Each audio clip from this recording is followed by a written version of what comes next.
अस्सलाम वालेकुम dear audience, आप देख रहे हैं हमारा channel learning with Wasim. Audience, आज मैं आपके सामने एकेडमिक राइटिंग टास्क 1 के हवाले से हाज़िर हुआ हूं कि आपको उस हवाले से गाइड किया जाए कि उसमें क्या होता है। पिछले लेक्चर के अंदर जैसे आप लोगों ने देखा कि हमने राइटिंग टास्क को इंट्रोड्यूस करवाया है, अब हम फर्दर उसको राइटिंग टास्क के जो टास्क 1, टास्क 2, जनरल आइल्स और एकेडमिक आइल्स, उस पर अलग अलग हम बात करेंगे। आज मैं बात करूंगा एकेडमिक आइल्स में टास्क 1 के हवाले से।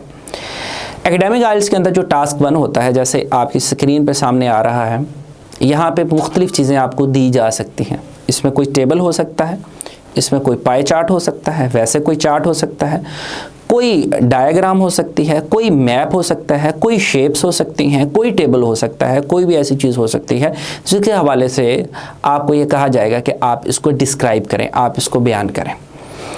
अच्छा, अब जनरली जैसे मैंने आपको बात की थी कि जनरल क्राइटेरियन ऑफ राइटिंग ये होता है कि 4 चीज़ें आपने देखनी होती हैं इसमें। ग्रामर आपकी ठीक होनी चाहिए, कोहेरेंस कोहेजन आपकी ठीक होनी चाहिए, लेक्सिकल रिसोर्सेज यानी कि रिसोर्सेज ऑफ वोकैब आपके ठीक होने चाहिए, टास्क अचीवमेंट यानी कि जो बात आपको कही गई है क्या आप उसको ठीक तौर पे लिखने में कामयाब हुए हैं या नहीं। ये 4 चीज़ें बेसिकली देखी जाएंगी और हमने पिछले लेक्चर में आपको बताया था कि सबको अलग अलग स्कोर दिया जाता है, फिर कलेक्टिवली जो स्कोर आता है उसको 4 से डिवाइड किया जाता है। तो हर एक चीज़ पे आपने फोकस ज़रूर करना है। अच्छा, अब मैं आपको पहले जनरली एक चीज़ बता देता हूँ। अगर हम ग्रामर की बात करें, मोस्ट ऑफ द टाइम जो राइटिंग टास्क 1 होता है, इसमें आप कोशिश ये करें कि आप प्रेजेंट इंडेफिनिट से स्विच ना करें। अच्छा, स्विच करना भी है तो प्रेजेंट कॉन्टिन्यूस कर लें, कहीं प्रेजेंट परफेक्ट भी आ सकता है, लेकिन कोशिश ये होनी चाहिए कि आप प्रेजेंट से ना जाएं, क्योंकि ये डिस्क्रिप्टिव सॉर्ट ऑफ राइटिंग है। डिस्क्रिप्शन में आप इसको इस तरह से तस्वर कर सकते हैं कि जैसे आपकी आंखों के सामने एक तस्वीर है, अब आपने उसको अपने लफ्ज़ों में बयान करना है, वो डेफिनेटली प्रेजेंट इंडेफिनिट के अंदर ही होगा। अच्छा, बाज़ दफ़ा ये होता है, इसमें एक एहतियात करने की ज़रूरत होती है कि उसमें मुख्तलिफ डेट्स दी होती हैं।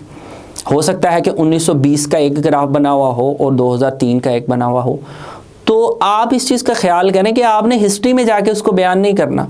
वो चीज़ आप चूँकि प्रेजेंट में अपनी आंखों के सामने देख रहे हैं, तो कोशिश आपने ये करनी है कि उसको आपने प्रेजेंट में ही रखना है। आपने उसको फॉर एग्जांपल इस तरीके से ये बयान करना है कि फर्स्ट चार्ट शोज़, फिर लिखेंगे second chart shows 2003, first chart shows 1920 and सब details are this and this. वो जो भी चीज़ होगी, वो कोई परसेंटेज होगी या कोई भी चीज़ होगी, कोई और डिटेल होगी, जो भी होगा वो आपने इस तरह से बयान करना होता है।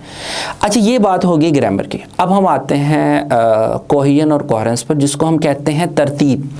तरतीब से मुराद ये होती है, जैसे मैं दोबारा आपके सामने ये कुछ शेप्स रख रहा हूँ, ये कुछ बीच में पाई चार्ट्स हैं, कोई टेबल हैं, कोई ग्राफ है, इसकी एक तरतीब है। अगर आप इस शक्ल को देखें, इस शेप को देखें, तो एक तरतीब है। पहले क्या लिखा हुआ है, फिर क्या लिखा हुआ है, फिर क्या लिखा हुआ है। अगर कोई दूसरी शक्ल, दूसरी शेप या दूसरा मैप या दूसरा डायग्राम, दूसरा पाई चार्ट आ जाता है, तो वो भी तफसील से लिखा हुआ होता है और ये ऊपर डिस्क्राइब कर दिया गया होता है। ये देखें आपके सामने जैसे स्क्रीन पर आ रहा है, एक ये इबारत लिखी हुई है, ये आपका राइटिंग टास्क है, ये दूसरी इबारत लिखी हुई है। इस तरीके से तरतीब से होता है। आपने भी इसको तरतीब से बयान करना है। आपको ये पता होना चाहिए कि कौन सी चीज़ पहले आनी है, कौन सी दूसरे नंबर पे, कौन सी तीसरे नंबर पे, कौन सी चौथे नंबर पे। अगर जनरली बात की जाए तो जो इंट्रोडक्शन होता है वो कंपल्सरी होता है, सेकेंडली डिस्कशन होती है और थर्डली कंक्लूजन होता है। ये 3 चीज़ें तो लाजमी होनी चाहिए। फर्दर हम डिटेल में इनके आंसर या PDF या कुछ लिंक्स आपको हमारी वीडियो की डिस्क्रिप्शन में भी मिल जाएंगे, आप वहाँ से भी हेल्प आउट ले सकते हैं। तीसरे नंबर पर हमारे पास लेक्सिकल रिसोर्सेज। अच्छा, लेक्सिकल रिसोर्सेज से ये है कि इसके लिए बहुत ज़्यादा आप बहुत ज़्यादा टफ, बहुत ज़्यादा मुश्किल वोकैब की तरफ ना जाएं, लेकिन आप कोशिश करें कि रेपिटेशन ना हो, रेपिटेशन को अवॉइड करें। इसके लिए आप मुख्तलिफ काम कर सकते हैं, सिमेंटिक मार्कर्स या मुख्तलिफ किस्म के लिंकिंग वर्ड्स जो होते हैं आप उनको यूज़ करें।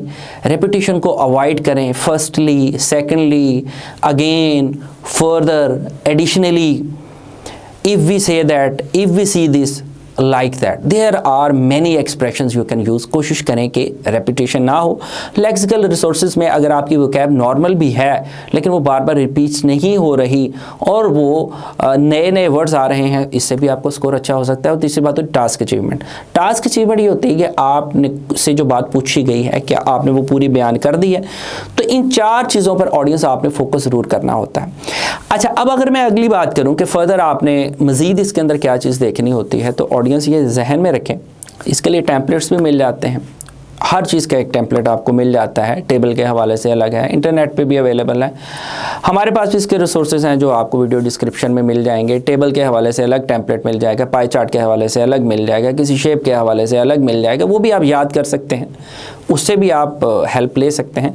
लेकिन बाज़ दफ़ा उसमें बहुत सारे मसाइल आ जाते हैं। टेम्पलेट के बजाय अगर आप इसको सादा एक टारगेट सेट करके करें तो आप आसानी से कर सकते हैं। अब मैंने 150 वर्ड्स का कहा, 150 words, they can be 160, they can be 165 and they can be 145 as well.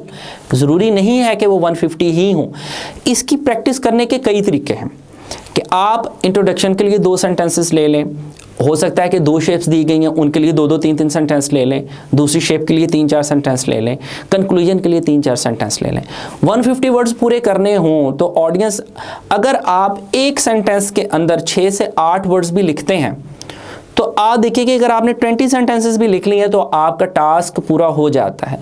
इसमें बहुत ज़्यादा डिटेल में जाने की ज़रूरत नहीं होती। ये याद रखिएगा कि जो आइल्स का टेस्ट होता है ये स्किल बेस होता है, इसमें बहुत ज़्यादा नॉलेजेबिलिटी की ज़रूरत नहीं होती।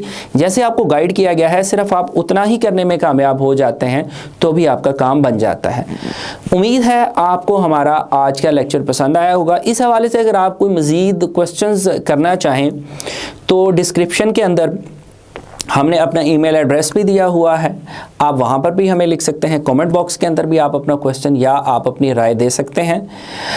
अगले लेक्चर के साथ फिर हाज़िर होंगे। चैनल को सब्सक्राइब करना ना भूलिएगा और बेल आइकन को प्रेस कर दीजिएगा ताकि आपको हमारी आने वाली वीडियोज़ बर वक्त मिल सकें। अपना बहुत सा ख्याल रखिएगा। शुक्रिया।